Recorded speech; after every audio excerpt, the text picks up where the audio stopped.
अस्सलामुअलैकुम रहमतुल्लाहि व बरकातुहू। आप देख रहे हैं कुक विद मिरहा। आज हम बनाएंगे बहुत ही मज़ेदार आलू और पकौड़ियों का सालन। इसके लिए हम एक कढ़ाई में आधा कप ऑयल का ले लेंगे और इसमें हम एक मीडियम साइज़ का प्याज डाल लेंगे बारीक काट के। और प्याज को तकरीबन हम 3 से 4 मिनट के लिए हल्का सा भून लेंगे।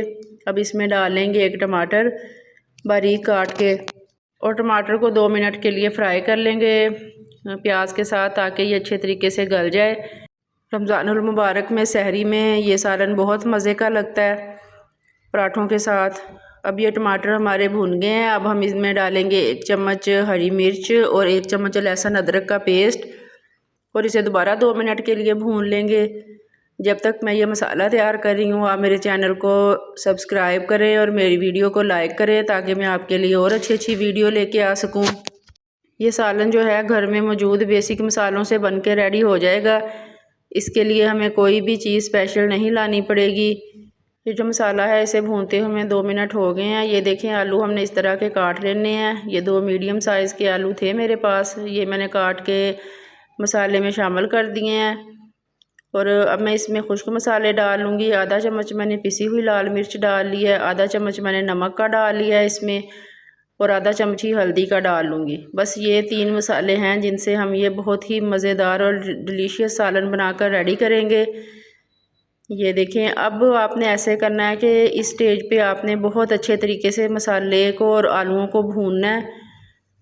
इसमें तकरीबन आपको 10 मिनट लग जाएंगे। इस तरीके से आपने पानी डाल के भूनना है इसको। ये मैंने आधा कप पानी का डाल दिया है इसमें, और जब तक ये पानी खुश्क नहीं होता मैं इसको अच्छे तरीके से चम्मच से हिला के भूनूंगी, ताकि इसमें जो प्याज थे और जो हमने मसाले डाले हैं वो सारे अच्छे तरीके से भून जाएं।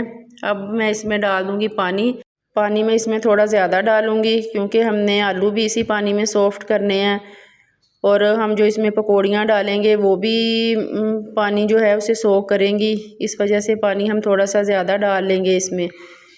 अब ये इसको 2 से 4 बॉयल आ गए थे। अब मैंने इसमें पकौड़ियाँ डाल दी हैं। पकौड़ियाँ आपको मैं नहीं दिखा सकी, मेरा कैमरा बंद था, मुझे पता ही नहीं चला।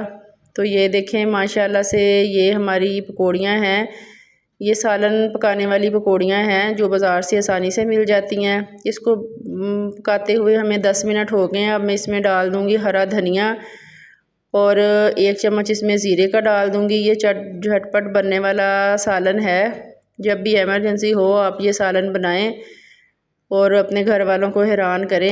ये देखें, माशाल्लाह से अभी आपको ये थोड़ा पतला लग रहा होगा शोरबा, लेकिन जैसे ही हम इसे ढक के रखेंगे तकरीबन 10 मिनट के लिए जो पकौड़ियाँ हैं वो फूल जाएंगी और हमारा शोरबा आधा रह जाएगा तकरीबन। ये देखें, इतनी आंच पे आपने इसे दम पे रख देना है तकरीबन 10 मिनट के लिए। अब ये हमारा सालन जो है ये तकरीबन बनकर रेडी है। बहुत ही मज़ेदार और मुनफरिद आलू पकौड़ियों का सालन जो है वो रेडी है। चले आए, मैं आपको चेक करवाती हूँ। ये देखें, माशाल्लाह से बहुत ही मज़ेदार और पराठों के साथ स्पेशल खाने के लिए आलू पकौड़ियों का सालन रेडी है। तो मिलते हैं नेक्स्ट वीडियो में। अपना ख्याल रखिएगा। तब तक के लिए खुदा हाफिज़।